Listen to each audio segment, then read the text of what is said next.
Esse é o Insight aqui na ACTV, na Alma e Consciência TV. Eu sou o Flávio Siqueira e nós estamos juntos mais uma vez para esse papo, para esse momento, para esse espaço nosso. Eu queria que você pensasse nessa palavra, espaço, e no que ela significa.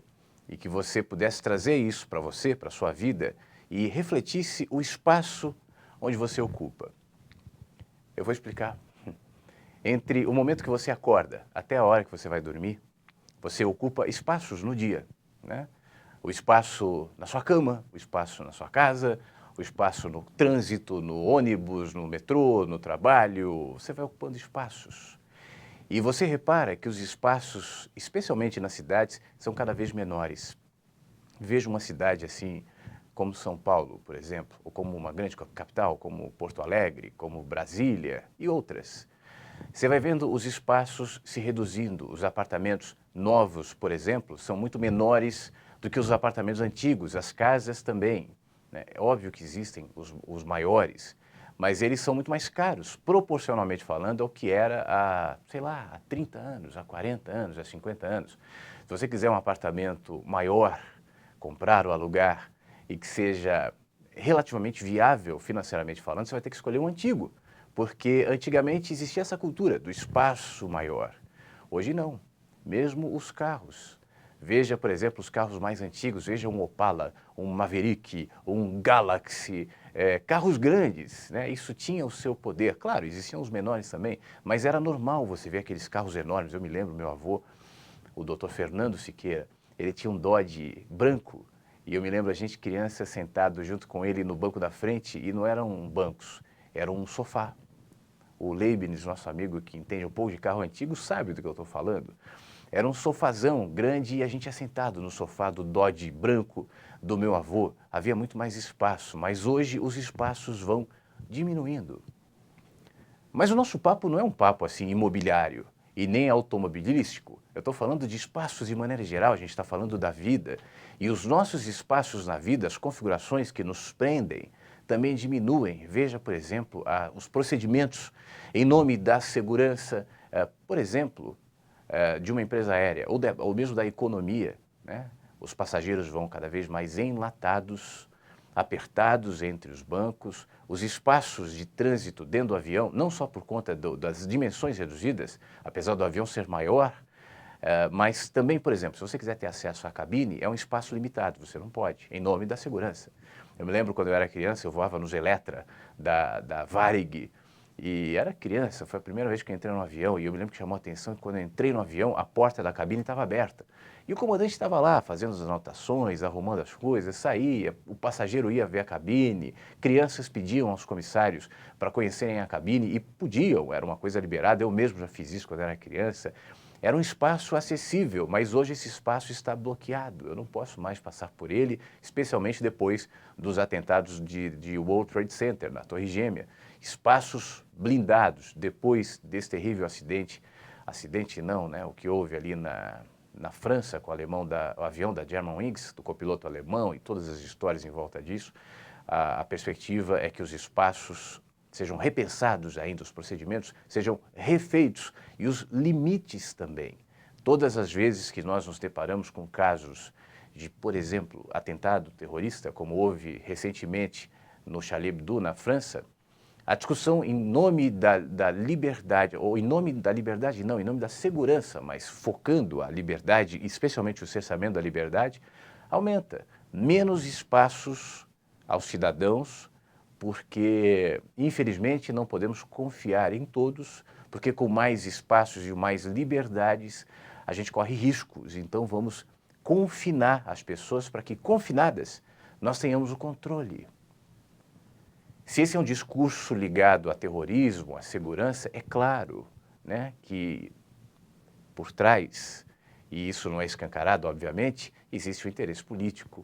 Existe um controle de manipulação econômico, social, que não, obviamente, se limita ao simples fato de promover segurança aos cidadãos. Tanto é que teorias, algumas da conspiração, outras não, até relativizam o jeito que se conta as histórias dos atentados terroristas versões e versões e versões, desde o World Trade Center 11 de setembro até o Charlie Hebdo, para citar dois que eu me referi aqui, mas entre outros, de que as coisas não são exatamente como se vende na imprensa, porque quanto mais amedrontadas as pessoas estão, mais dispostas estarão em se colocar em confinamento. Aí você anda numa cidade grande, no trânsito congestionado, nas pessoas paradas nas suas latinhas. Eu falava dos carros maiores antigamente, hoje os carros são menores em nome da economia, em nome de espaços, de vagas, porque isso também diminuiu nas cidades. As cidades têm menos espaços, as pessoas se confinam naquelas latinhas e ficam ali horas e horas e horas e horas e horas. E eu fico pensando naquilo às vezes, né? Eu fico pensando o que motiva as pessoas a gastarem uma grana. Você sabe disso, né? Uma grana no carro, imposto e prestação e banco e juros, uma grana que não termina nunca, porque depois que você paga, para de pagar, vai comprar outro, então você se torna numa cultura, numa roda interminável. E fora os impostos, o IPVA, o seguro, o combustível, o estacionamento, e não anda. Né? Eu estou me referindo especialmente às capitais, às cidades, e não anda. E se expõe a riscos e sofre assaltos, para quê? Né? Espaços confinados, aí você naquele espaço que é o carro, fecha os vidros, mas já vai ter que gastar mais no ar-condicionado também, porque não dá para ficar de vidro aberto nas cidades, a violência e a mídia mostrando todos os dias assassinato. Veja, olha só aí, faça seguro, está correndo risco. Cuidado, olha o assaltante ali, veja imagens capturadas da avenida de um assassinato. Veja que horrível. Pois é, então se eu fosse você, eu faria seguro com banco, não sei o quê, trilhazinha seguro, feliz do banco. E essa é a dinâmica que vai nos prendendo, que vai nos confinando, que vai nos limitando o tempo todo. E por que eu estou falando isso? Nesse espaço que nós temos aqui, que também não é um espaço grande, a gente tem alguns minutos para refletir sobre espaços. Porque esse sentimento de confinamento, que vem de todos os lados, como a gente pôde refletir rapidamente, resumidamente aqui, vai nos pressionando por dentro. Nós não nascemos para vivermos confinados. O ser humano é um ser que precisa do ar, do vento, da liberdade, dos espaços.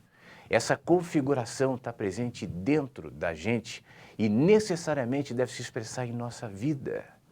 Mas uma vida confinada como a que nós todos aceitamos viver, de um jeito ou de outro. E aí você pode usar o confinamento de uma relação que muitas vezes se expressa num casamento cheio de blindagens, de cuidados, de limites, relação de pai e filho, relação de amizade, relação de trabalho, que vai nos confinando. Você no trabalho precisa usar o seu crachá, precisa usar o seu uniforme, precisa falar como todo mundo, pensar como todo mundo, seguir o grupo, a cultura daquela empresa. Confinamento. Chega uma hora que a gente não aguenta mais. E você olha para essas paredes, para esses muros de prisão e vê um pássaro voar ali no céu, o único espaço que você vê, e suspira. E gostaria de estar ali e pensa, o dia que eu sair dessa prisão e for à praia, e for morar no litoral, e for morar no campo, então serei feliz. E aí, depois de muito esforço, de juntar dinheiro, de muito tempo, de muita preparação, você vai. Se alegra por um tempo, mas depois percebe que o confinamento ainda existia. E aí entende que aquilo que se expressava, por exemplo, numa cidade como confinamento, te reconfigurou interiormente, te corrompeu o software interior e aí você entende que o maior confinamento não era o dos carros apertados, das vagas pequenas nos aviões, dos crachás das empresas, dos apartamentos pequenos, do casamento sufocante, do relacionamento difícil, mas o maior confinamento é aquele que você assume e acolhe dentro de você. Então, a minha pergunta, nesse breve papo nosso, e já se encaminhando para o final, é o seguinte: que espaços você está promovendo na sua interioridade? Que tipo de espaços você permite o momento da dúvida, o momento dos questionamentos, o momento da dor, do luto, do sofrimento? Até que ponto você lida com naturalidade e com liberdade com esses espaços que te ampliam por dentro? Porque tanto a ampliação quanto o encolhimento são promovidos pelo nível de consciência que eu projeto sobre mim. nas minhas escolhas, nos meus pensamentos, nos meus sentimentos, naquilo que eu sou. E a gente deixa de ser para virar outra coisa, para virar o cidadão, para virar o marido, a mulher, o empregado, o empresário, o banqueiro, o bancário, o motorista, e a gente vai se perdendo, o pai e a mãe, e vamos assumindo os rótulos, os crachás, e vamos deixando de ser quem somos, enquanto nossos espaços interiores se reduzem, se apequenam, se encurralam, tornam-se claustrofóbicos. E como a vida não se tornaria claustrofóbica assim? Será que não é essa a razão pela qual você olha para os espaços amplos, às vezes, da sua casa, dos lugares onde você vai, e mesmo assim sente a claustrofobia de não ser, de ser alguém achatado pela vida? Entre o momento que você acorda e o momento que você vai dormir, permita-se ampliar os pensamentos que você tem, que sejam bons, que sejam pensamentos de paz, de vínculo. Preste atenção, olhe para as pessoas, preste atenção na vida, entenda os movimentos do cotidiano que lhe empurram nessa direção da liberdade. É assim que funciona com os pássaros, é assim que funciona com os animais, é assim que funciona exatamente com os seres mais simples.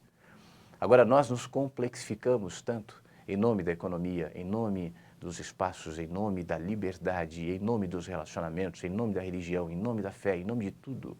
E a gente vai assumindo posicionamentos cada vez mais estreitos até o momento que a gente não consegue mais nem respirar.